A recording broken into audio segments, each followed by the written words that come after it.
Last week, several of our viewers had tagged me, along with other TYT network hosts, on a Twitter thread about Rebekah Jones. Now, Rebekah Jones tweeted that thread, and for those of you who are unfamiliar with her or maybe forgot about who she is, she was the woman who claimed that Florida Governor Ron DeSantis had retaliated against her for refusing to manipulate data about the number of COVID cases and deaths in the state.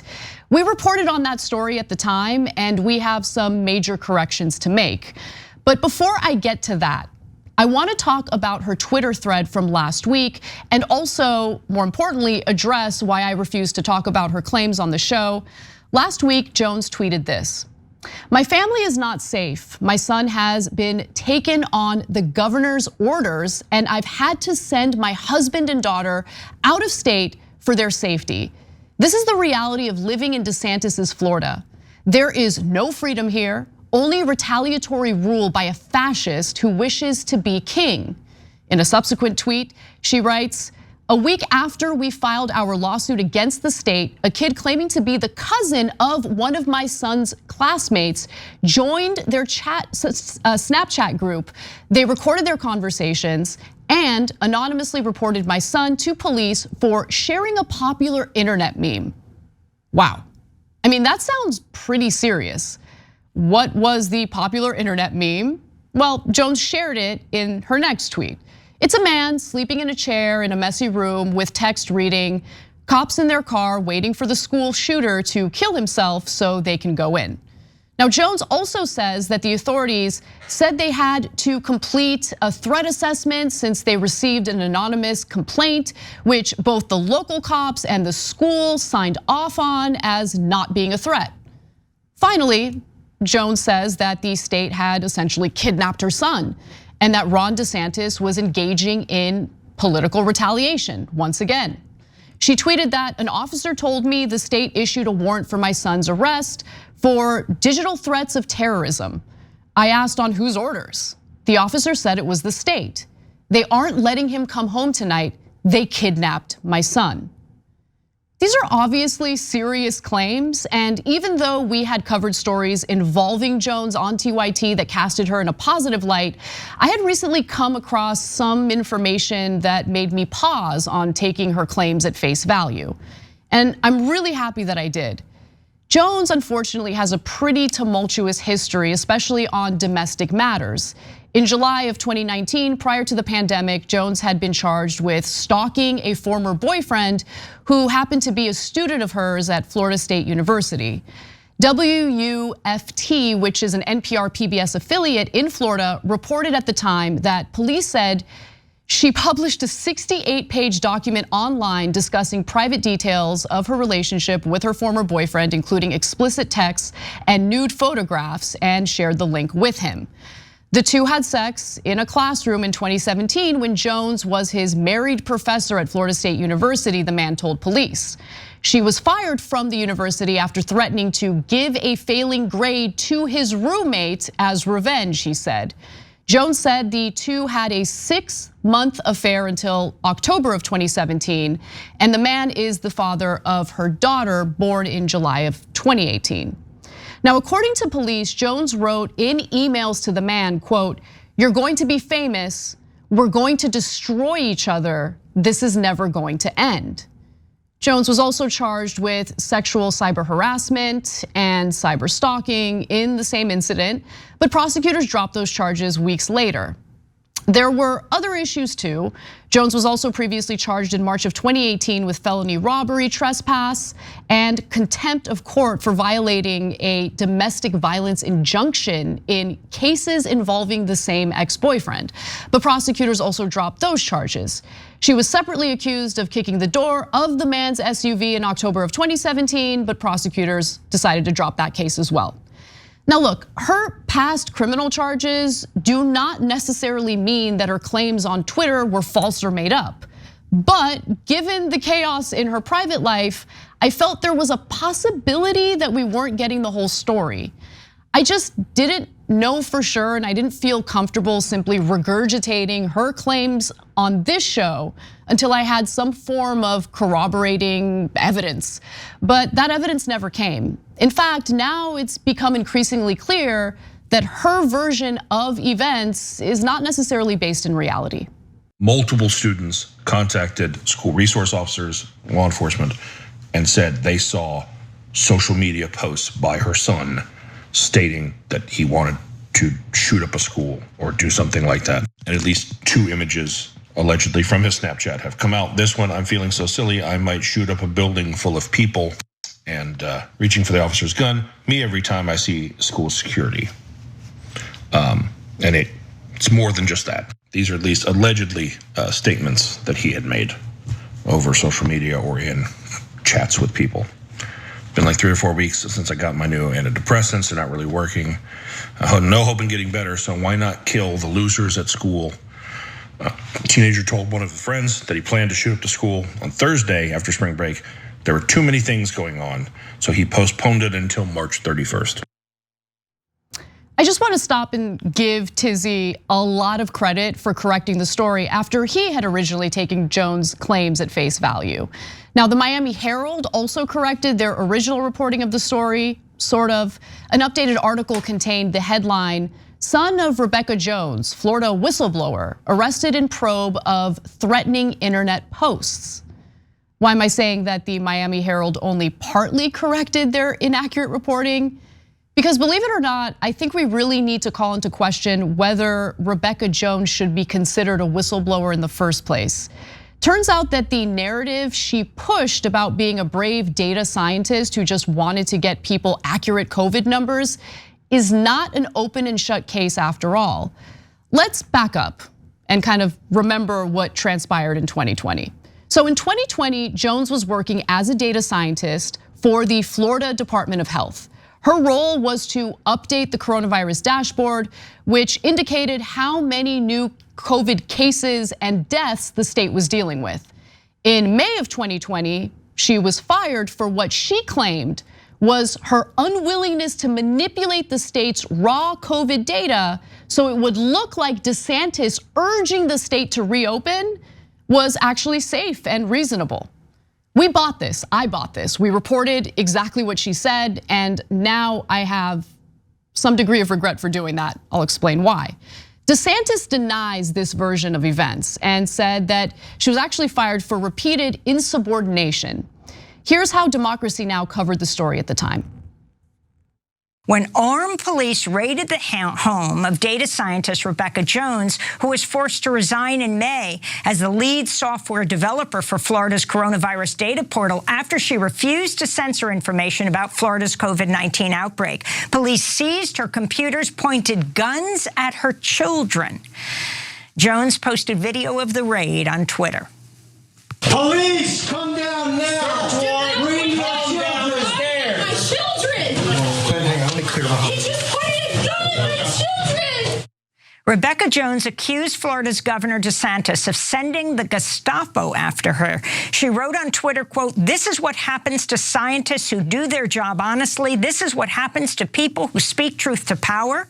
Now, I don't want anyone to be too hard or harsh toward Democracy Now! Because our reporting was very similar to Democracy Now!'s reporting. Every major publication repeated the same claims. So the reality of the situation is actually far more complex.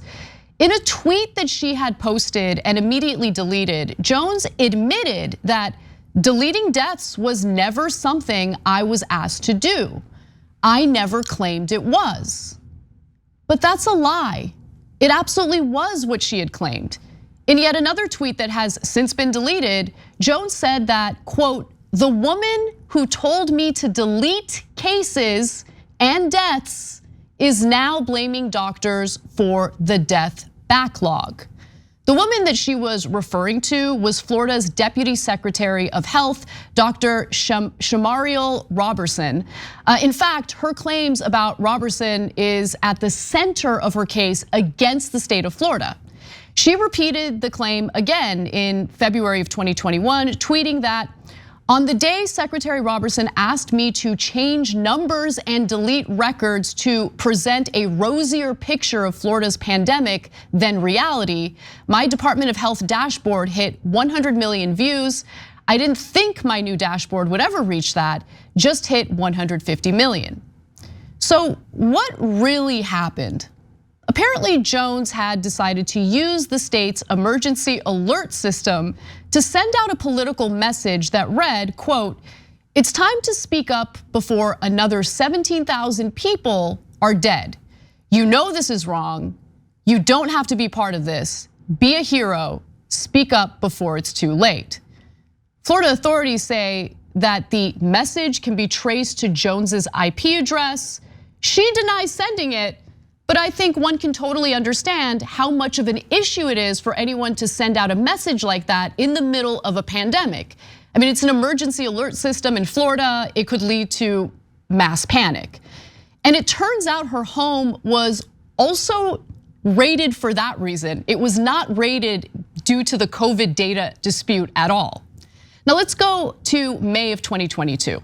In May of 2022, Florida's Office of Inspector General exonerated the state health officials, finding her claims against the Department of Health to be unsubstantiated. In December of 2022, she signed a deferred prosecution agreement admitting guilt to unauthorized use of the state's emergency alert system on November 10th of 2020, which again had resulted in her home being searched under warrant by state police in December of 2020. Now, after the raid, which Jones deceived everyone into thinking was carried out over COVID reporting, she started a GoFundMe page for her legal defense, and she raised hundreds of thousands of dollars.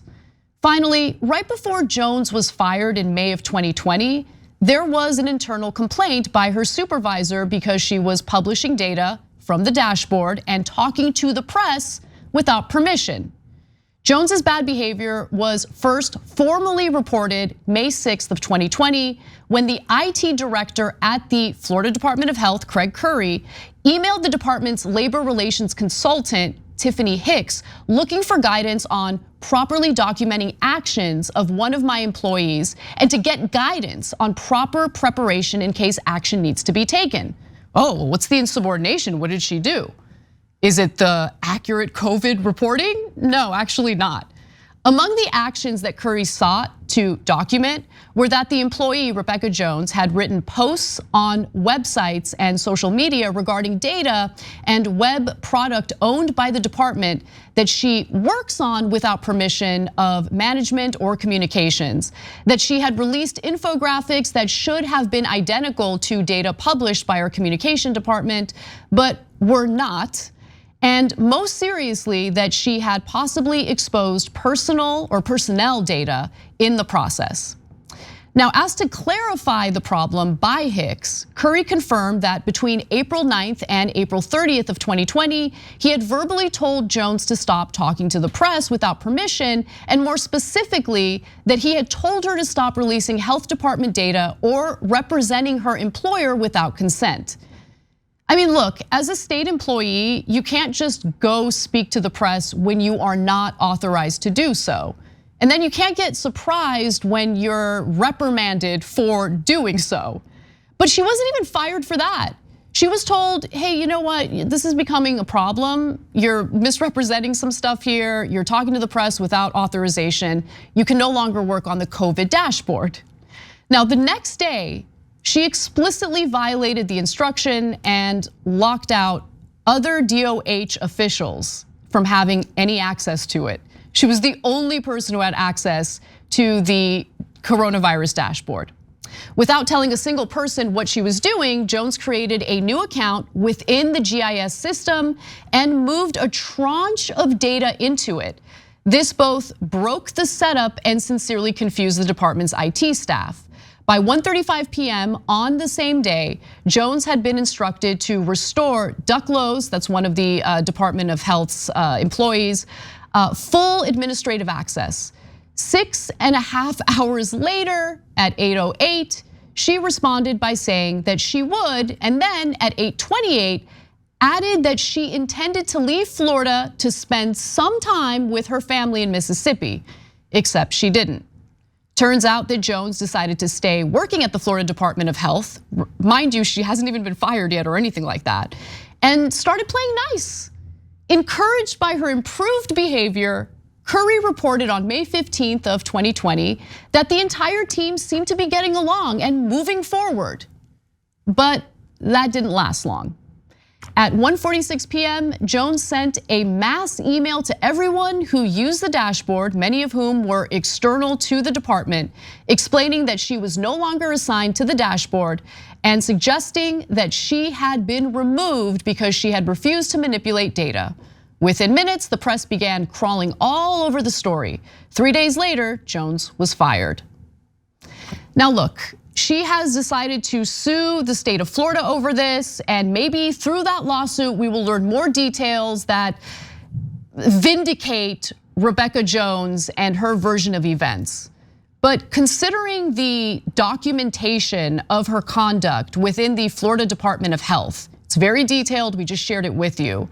There are a lot of details that she was deceptive about toward the public, a lot of details that she withheld or omitted in her retelling of the story. She made it seem as though Ron DeSantis ordered her home to be raided over her refusal to manipulate COVID data, when the fact of the matter was it had everything to do with her abuse of the state's emergency alert system. And so I want to correct all of those errors that we had previously reported. And I want to be clear that out of everyone who works on the main show, the only person who should be held responsible for that is me. I'm the executive producer of the show, and I screwed up royally. And part of the reason why I screwed up is because I had all these biases, of course, against Ron DeSantis. And I don't really feel bad about that, because I think Ron DeSantis has done some pretty terrible things in the state of Florida. But it becomes a problem when that bias blinds you to what the facts of various stories happen to be. And I should have done my due diligence. I failed to do so. And by failing to do so, I feel like I've misled the audience into thinking that Rebekah Jones is some sort of hero. Now, to be fair to myself and to be fair to other independent media sources, if you're not doing your own original reporting, you're relying on the mainstream media narrative a lot of the time. And if they're not doing their due diligence, if they're allowing their personal biases to stand in the way of actual factual reporting, well, that's unfortunately gonna trickle into the way independent news sources cover these types of stories as well. Fact of the matter is, I wanna make sure that I correct my errors, I get you guys accurate information, and I avoid helping someone who might be a grifter from fundraising off of our own audience members. But I wanted to give you guys those corrections. I do apologize for those mistakes, and I will do better moving forward. Thanks for watching The Young Turks, really appreciate it. Another way to show support is through YouTube memberships. You'll get to interact with us more. There's live chat emojis, badges.